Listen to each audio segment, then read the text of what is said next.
Hi there, guys. For today's lesson, we are going to be talking about figurative language. This is our introduction lesson here, so we have a couple of things that we need to go over. With figurative language, the big thing to kind of keep in mind is that figurative language is going to be words and phrases that don't mean what they first appear to mean. That means it's not going to be a literal language here. If things are figuratively speaking, that means words are given a different meaning from the basic meaning. Okay, not necessarily what it traditionally or usually means. Why do we use figurative language? Figurative language is used for quite a couple different reasons. One of the main reasons is to make writing more interesting and entertaining. It also helps with gaining imagery and a visual as far as understanding certain words or certain emphasis. When we're talking about figurative language, it's important to keep in mind the word literal. Because when we're talking figuratively, typically there's not going to be any kind of literal meaning when we're talking about it, especially when we talk about idioms. That's something that we'll really kind of look at as far as literal meaning and figurative meaning.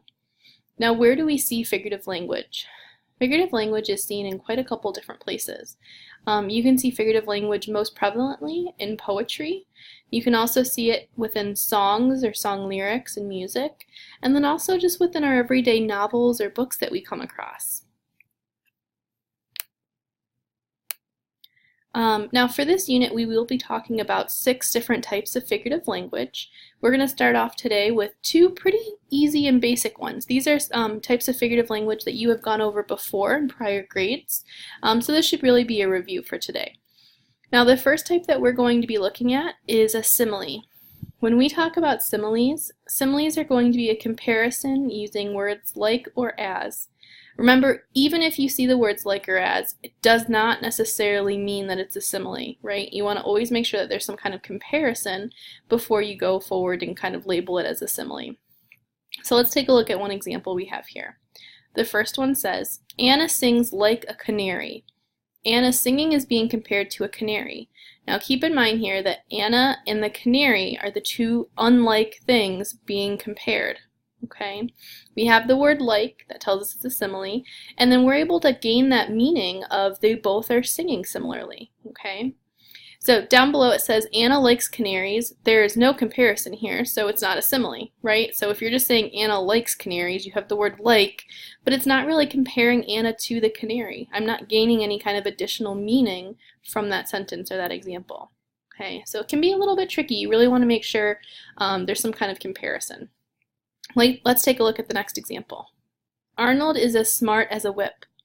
Now here, Arnold is being compared to a whip, okay, as smart. Now how about the next one? Arnold sang as he swung the whip. Now even though we have the word as, Arnold is not being compared to the whip here. It's really just telling you an action, so that's why it's not going to be a simile. Okay, let's take a look at our first example below. So let's make some similes here. I was as hungry as a blank. Now if you're trying to gain some kind of meaning, kind of indicating that they were really hungry, typically I would think of kind of a larger animal. So I know in the past I was as hungry as maybe a hippo. Those are large animals that tend to eat a lot. Okay, so I'll type that in here. I'll bold it for us. Now how about this one? My brother is as slow as...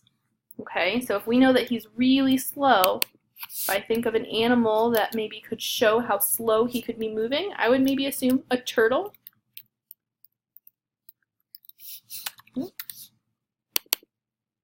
Bold. So we have, I was as hungry as a hippo. My brother is as slow as a turtle. In both of these examples, I'm comparing I to a hippo. I'm comparing brother to a turtle, and through those comparisons I'm able to make some kind of understanding or some extra visuals as far as understanding how slow or as how hungry they are. How about this one? Jonah's eyes are blue like... So in this case we have kind of the hint here that we need something blue to fill it, so maybe I could say as blue as the sky. Like the sky. I'm going to bold that. So now I'm comparing the sky to Jonah's eyes here. And we're both indicating that they're very blue, so it could be a light blue. The crying baby sounded like a... Maybe I could say something like a siren, because those are usually pretty loud and deafening. Okay, so I'm comparing the siren to the crying baby. The basketball player was as tall as, well, if I try to think of something tall, I might say the skyscrapers that we see in the city.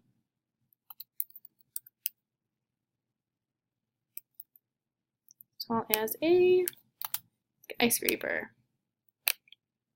Okay, that's one word. Bold that. Okay, so now that we've done some examples with similes, let's go ahead and take a look at our metaphors here.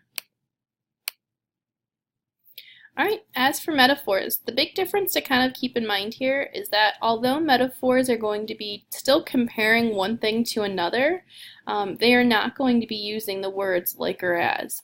So with similes, you're always going to be on the lookout for words like or as. With metaphors, that's not always going to be the case here. You're going to have to really ask yourself, first of all, if something's being compared, and then from there, take a look and analyze whether or not you have those keywords. So, your first example. My little sister is an angel. So when I'm looking at this here, I can see that I'm comparing my sister to an angel. Those are the two unlike things that we're comparing with one another. Now in this case, I'm using the word is, okay? Now, is she literally an angel? No, but I'm basically saying here that she is like an angel, okay? So I'm still comparing. The only difference is I'm not using the word like, so it's a metaphor. Now down below, you'll see what it looks like if I were to add that word. My little sister sings like an angel. So now I'm saying that the sister and the angel are like one another because of the singing ability.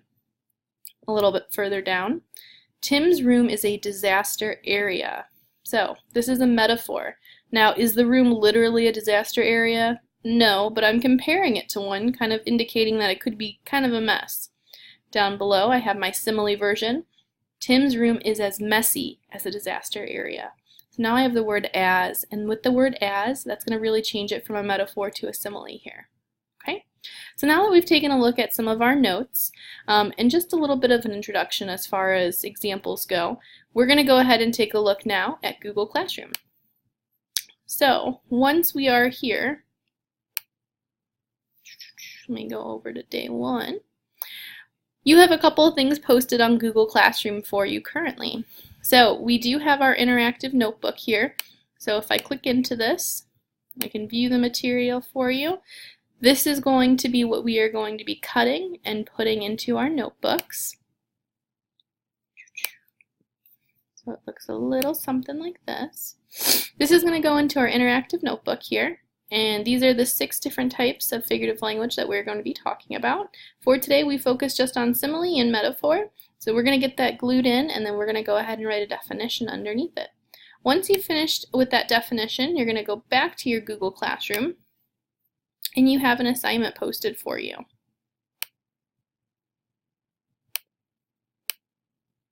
Okay, go to my classwork.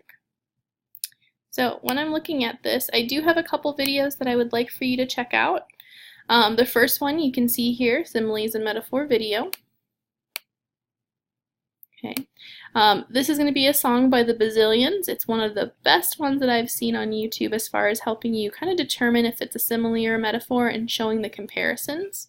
Once you've watched that video, right after you've glued in your notes for your interactive notebook, you're going to go ahead and do an activity for me. Now, this activity is all digital, so when you click into it, you're going to be able to see that you have a couple different things you're going to do. You'll notice that when you click into your own, you're going to have your name at the top though, but for this activity for similes, you want to pull the S blocks next to the similes. So anytime you see a simile, you're going to go ahead and grab one of these S blocks, and you're going to move it next to the sentence that you think is a simile. Okay? Now, there may be some that are not similes, so just be aware of that as well. Remember, just because it has the word like or as does not necessarily mean that it's a simile. You need to ask yourself if something is being compared. Okay? Let's just do number 1 together. Andrew was as busy as a bee. So in this case, am I comparing two things? Well, I'm looking at it and I can see I'm comparing Andrew to a B, indicating that he's a pretty busy person. So what I'm going to do is I'm going to snag one of these S's. I'm going to set it right next to my sentence, and that will tell me that this is indeed a simile. Okay? Once you've completed this activity for similes, you're going to go ahead and click on the metaphor activity directly below it in your slides app.